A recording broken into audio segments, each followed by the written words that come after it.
কি সিদ্ধান্ত দিচ্ছেন দেখুন, যে আমরা উঁচু নিচু বিচার করি না, যে ছোট জাতি ও বড় জাতি, এই জাতি ও জাতি ও কুলে জন্ম। ভক্তির জাত কি? ভগবান কোন জাত দেখেন না, ভগবান দেখেন তার প্রেম, ভক্তি, তার সেবা। ভজ ইত্যেষ বৈ ধাতু সেবায়ন পরিকীর্তি।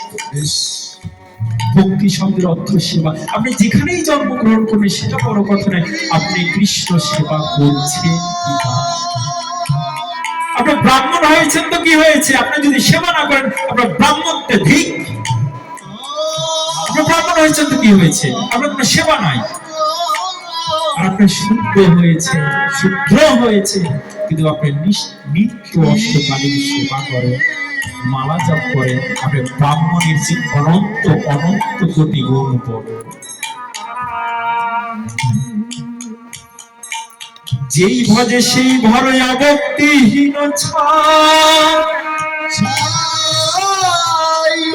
কৃষ্ণ ভজনে না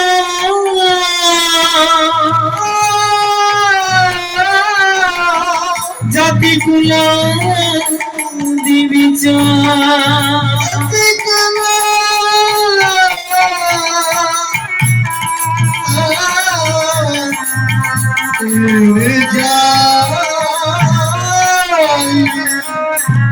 যেই ভজে সেই বড় অভক্তিহীন ছাড় কৃষ্ণ ভজনে নাই জাতি কুলাতে বিচার।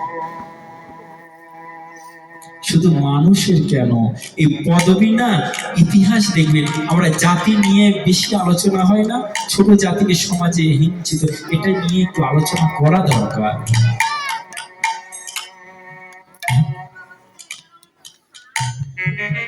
পুরাণে জাতি শব্দটা উল্লেখ নাই। পুরাণে কোথাও, বেদ পুরাণে কোথাও দেখাতে পারবেন না যে জাতি শব্দটা উল্লেখ হয়েছে। যদি দেখিয়ে দেন, আজ থেকে আমি এই মঞ্চে কথা দিলাম, আমি কীর্তনটাই ছেড়ে দিব। আমার কথাটা ইউটিউব চ্যানেলে সম্প্রচার হচ্ছে, আমি ইউটিউব চ্যানেলকেও জানিয়ে দিচ্ছি, যদি কোন বেদ পুরাণে যদি আপনি জাতি শব্দটা, পদবীটা উল্লেখ করাতে পারেন, দেখাতে পারেন, প্রমাণ দিতে পারেন, আমি শ্যামানন্দ দাস শেখর বলছি, আজ থেকে আমি কীর্তন ছেড়ে দিব। এই চক্রবর্তী, এই ঘোষ, এই বঙ্গোপাধ্যায়, এই ব্যানার্জি, এগুলো একটাও বেদ পুরাণে নাই। দেখান তো রাজা দশরথের নামের শেষে কি আছে? কি আছে? নন্দ রাজার নামের শেষে কি আছে? কোন দাস আছে? না কোনো চক্রবর্তী আছে? না কোনো ব্যানার্জি আছে? এই দাপর যুগ পর্যন্ত কোনো পদবী ছিল না। দেখেন তো কোন মুনি ঋষির নামের শেষে কোনো পদবী আপনি দেখাতে পারবেন? পদবীটা কোথা থেকে শুরু হলো? না এই মধ্যযুগের পর থেকে।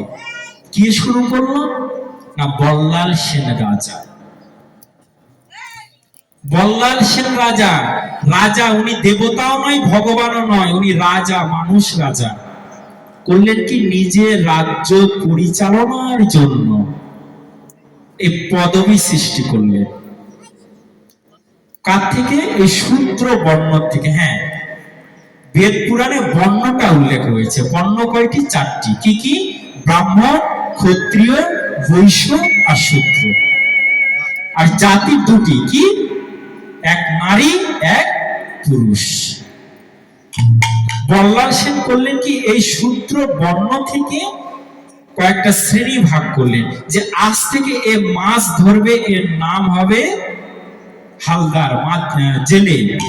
আজ থেকে নৌকা বাইবে, এর নাম হবে মাঝি। আজ থেকে জুতো সেলাই করবে, এর নাম হবে মুচি। আজ থেকে পায়খানা ছাপ করবে, এর নাম হবে কি? সুইপার। আজ থেকে এ দুধ তৈরি করবে, এর নাম হবে ঘোষ। এইভাবে শূদ্র বর্ণ থেকে এগুলো সৃষ্টি করেছে, কিন্তু ভগবান কোন জাতি সৃষ্টি করেন। ইতিহাস দেখুন, ওটা আমার মুখের কথা নয়, প্রমাণ আছে। তাহলে জাতির ভেদ কেন? জাতির ভেদ কেন? শুধু কি তাই? আরেকটি গুরুত্বপূর্ণ রহস্য এখানে আছে, কি জানেন? মধ্যযুগে আমাদের বেদ পুরাণ এই গ্রন্থ একবার চুরি হয়েছিল। এই গ্রন্থ রাজি একবার চুরি হয়েছিল। বীর হাম্বির রাজা, দস্যু রাজা একবার চুরি করেছিল। চুরি করে কিছু কিছু জবর শ্রেণীর লোকেরা এই বেদ পুরাণে শুদ্ধ শ্লোকটাকে মুছে দিয়ে ওখানে তাদের ব্যক্তিগত শ্লোকটা বসিয়ে দিয়েছিল, এই সমাজে সনাতন ধর্মের দ্বন্দ্ব সৃষ্টি করার জন্য। তাই যেগুলো বেদ পুরাণে যেগুলো